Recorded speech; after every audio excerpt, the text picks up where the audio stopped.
শুধু ছাত্র একজন রংপুরে মানে শাহাদাত বরণ করছেন তাই নয়, আমাদের আওয়ামী লীগের নেতাকর্মীর শাহাদাত বরণ করেছেন, ছাত্রলীগের ছেলেরা শাহাদাত বরণ করেছেন।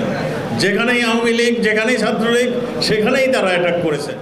আপনারা দেখেছেন বাংলাদেশ চায়নি যারা জঙ্গির উত্থান ঘটন ছিল ৭১-এ, যারা এই দেশ চায়নি সেই দলগুলো যারা সবসময় বাংলাদেশকে একটা অকার্যকর দেশে পরিণত করতে চেয়েছিল, এই সবগুলি দল একত্র হয়ে ধ্বংসলীলা চালিয়েছেন। বগুড়াও সেখান থেকে বাদ যায়নি। বগুড়াও আমরা দেখলাম মুক্তিযোদ্ধার কমপ্লেক্স, মুক্তিযোদ্ধারা তো এখানে নামে নেই, কিছু বলে নেই, তাদের কমপ্লেক্স ধ্বংস করে দেওয়ার দৃশ্য দেখেছি। আমি দেখেছি সর্বকালের সর্বশ্রেষ্ঠ বাঙালির সেই যে মোরালটা, সেটার উপরে তাদের রাগ ক্ষোভ।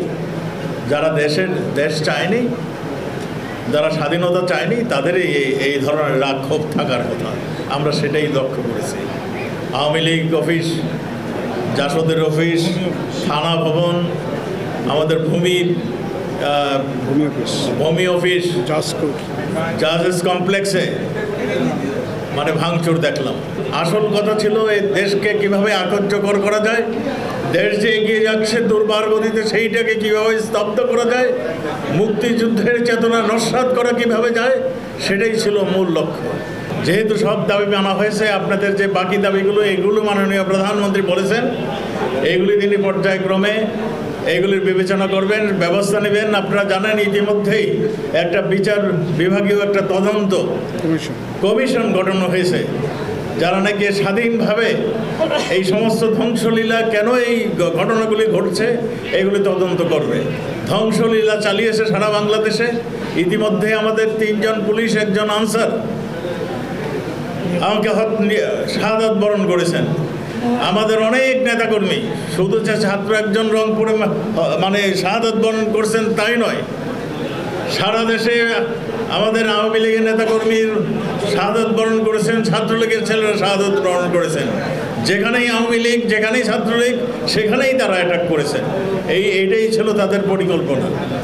আপনারা দেখছেন ত্রাণ মন্ত্রণালয়ের অধিদপ্তরের একটা অফিস, যার উপরে আপনার ইন্টারনেটের এই হেডকোয়ার্টারটা ছিল, যেখান থেকে কন্ট্রোল করতো, সেটা পুড়িয়ে দিয়েছে।